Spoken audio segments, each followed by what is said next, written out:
Shalom Israel. First, I want to give all honor, praise, and glory to yahawah, bahasham, yahawashi, bahasham, raka, quadash. Double honors unto the elders and apostles of GMS Great Millstone, who help me sharpen mine in his truth. And shalom to you hopeful like brothers out there pushing his truth and honesty and sincerity. My name is Yeshai, and I'm coming at y'all through the spirit and power of yahawah, bahasham, yahawashi. I'm doing a quick video, real nice and snappy, on the importance of a healthy body and a healthy vessel, and why you should keep it healthy, and the things that I do to help myself keep it healthy, right? And I'm gonna start with the things that I do to keep myself healthy. Is you know, we all know the scripture in Timothy talking about bodily exercise profiting not much, but you know, it does profit you something, right? Bodily exercise keeps you active, especially when you're putting shitty foods inside of yourself, and you're not trying to, you know, lower your sugars, lower your insulin. You're not trying to make sure your glucose is good. You're not trying to make sure that, you know, your colon's clear. There's so many things and so many corrupt things nowadays that that you have to really start watching what it is that you put in your body. You know, I even have seen elders say as far as, like, you know, I remember seeing a video.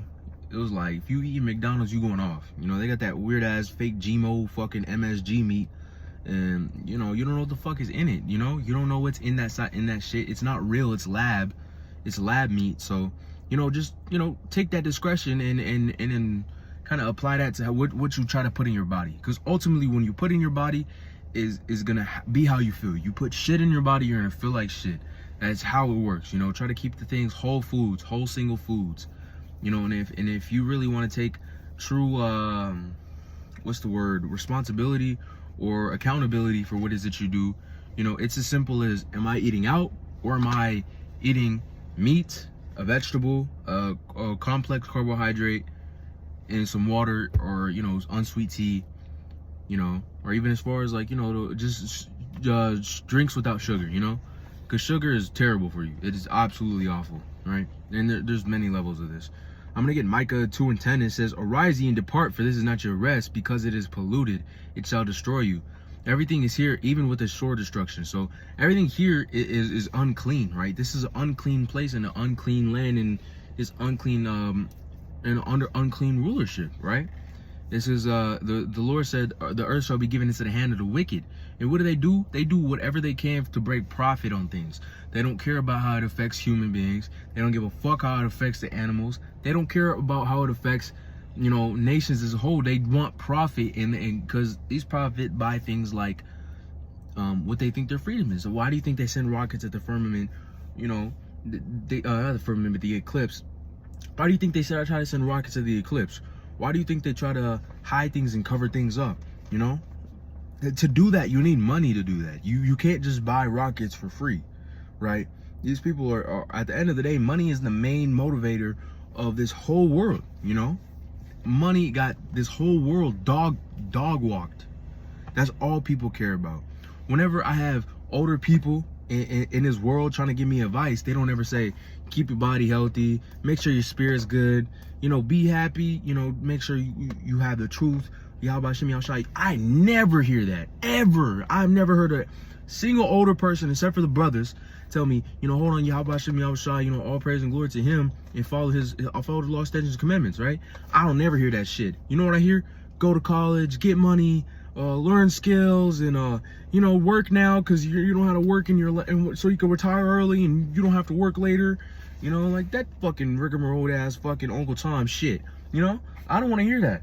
Me personally, I don't want to hear that at all. You know, as a matter of fact, because this is not our rest, right? Arise and depart. This place is polluted, right? None of this is the way it's supposed to be whatsoever, right? So that's just another discretion on why you should be extremely careful about what you put in your body. Because a lot of these things are totally not good for you. There was a period in time where I was just eating whatever, right? Not, of course, clean things, you know. If you can't stop yourself from eating some damn pork ass, I don't know what to tell you, man. It's really, this is just not for you, right? But I'm talking about clean things that you can't eat, right? You know, sometimes things just be a little too seasoned, man. You want to eat that because it just tastes too damn good, you know. And my gut started getting inflamed. You know, my gut started getting inflamed. I got GI issues, and you know, and you got to learn how to get rid of these things. You know, how how to kind of shake those that damage that you did to your body, because ultimately that does extremely bad damage to your body, right?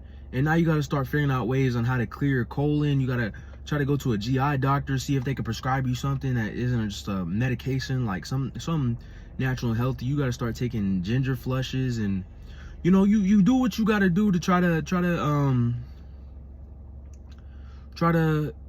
get rid of that. One of the things I learned was is this right here. It's like a colon cleanser. You know, of course you don't want to do this too much, but if you feel like your gut's inflamed and you feel like your stomach's tweaking all the time, you ripping ass anywhere and everywhere, that's one of these things that help you. You got this thing called acacia fiber. It's a complex fiber. It's raw powder, so it's raw concentrate acacia, and that helps you with the overeating habit. And so does green tea as well. Green tea, black coffee, those things are things that curb your hunger and curb your appetite, so that you don't crave certain things. Because the thing about, if you're eating unhealthy and you're starting feeling like shit, you feel good when you eat again, when you eat bad foods again. And that's what those MSGs are. Those MSGs mess with your chemical, your chemicals inside of your head. They release dopamines, and they release all of these different things and hormones, and which makes you crave that same thing again. Like, think about a pregnant woman when she's in labor, not in labor exactly, but when she's pregnant, you know, they crave the weirdest shit ever, because their hormones are all out of whack. They got all kinds of stuff going on with them. And of course, that's a part of their curse. You got them eating like pickle salmon pizza. So that's just another reason why you really should want to take care of your body, right? And another reason, right, I'm going to go over to Colossians 3 and 5, right? Because we should be fasting in His truth. We should be trying to get away from those things. We shouldn't try to cling to these worldly things. It says, love not the world, neither the things in it, you know? So we shouldn't really love the world at all. You know, there's nothing here to love. The only things we got is the brothers, right? We got the brothers, yahawah, bahasham, raka, quadash. And that's through the spirit that the brothers are around. Because there was a period of time that there was nothing. This world was just going. It was in gross darkness, as Isaiah 60:2 says, right?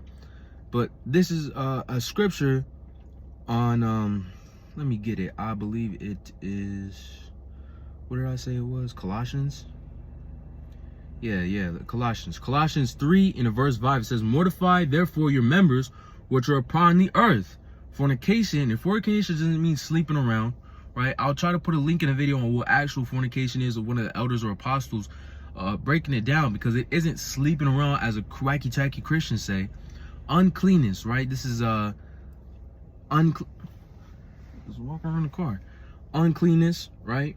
Inordinate affection, evil concupiscence, shalaki, I can't pronounce that. Concupiscence and covetousness, which is idolatry. So basically, you got to mortify your members, because the earth is full of all kinds of wickedness, man. You got to mortify your members. Your members is you, right? Mortifying your members is that flesh that you're in, right? Mortify ye members, right? And let me go over to 1 Corinthians 9 and I believe it's 17 or 27, right? Let me get that. I think it's 27. It says, but I keep under my body and bring it into subjection, lest by any means which I have preached to others, I myself should be a castaway, right? So you want to keep under your body. If you read this in the NIV, it says, I train my mind as an athlete would train it, right? Because we have to strengthen it. Otherwise, your flesh is going to be the thing that's going to be strengthened. The more you feed your flesh, the more you strengthen your flesh. And the stronger your flesh gets, and that's when you start dealing with the demons, and you start dealing with the, you know, all that wicked shit. It'll come unto you if you feed your flesh continually, right? Because the scriptures do say, for the spirit is willing, but the flesh is not, you know. Romans, the 7th chapter, the whole chapter. I do the things which I wish not to do, but I don't do the things that I should do, right? So that's the thing about the flesh. That's why you got to keep under your body. That's why you got to fast as much as possible. That's why you got to do challenging things, you know. That's why you got to discipline yourself. That's why you got to, you know, stay in these scriptures, law, statutes, and commandments, and you got to read daily. You got to do the whole 9. The whole 9 is what makes us put our body in subjection, because the flesh yearns for the things in which you don't want to do. But if you have your flesh so strong to the point that you can't even control it, that's when you got yourself in a patch there, you know. Freaking allergies messing with me.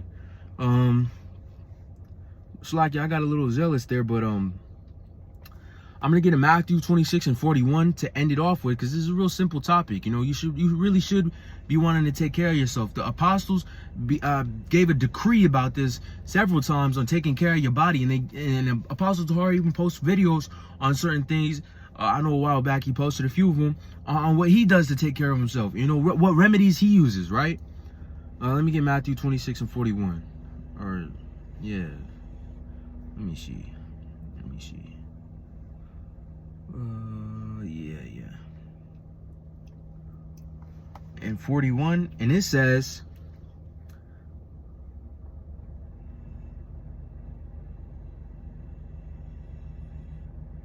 no, this is not what I want.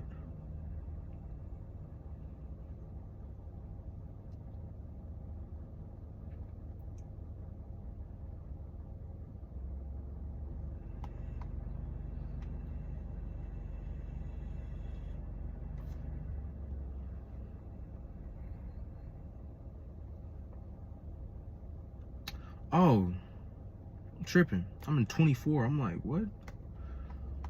There we go. And it says 26 and 41. Watch and pray that ye enter not into temptation, and the spirit indeed is willing, but the flesh is weak. Just what I was talking about, right? So you should watch and pray, and fasting is one of those great things that the Lord has given us to be able to put our spirit under subjection, so that we don't fall into the things of the flesh and what the flesh yearns for, you know? And I've given you all a couple tips at the beginning of the video. Hopefully that was edifying. And with that, all honor, praise, and glory to Yahawah, bahasham, yahawashi, bahasham, quadash, shalom.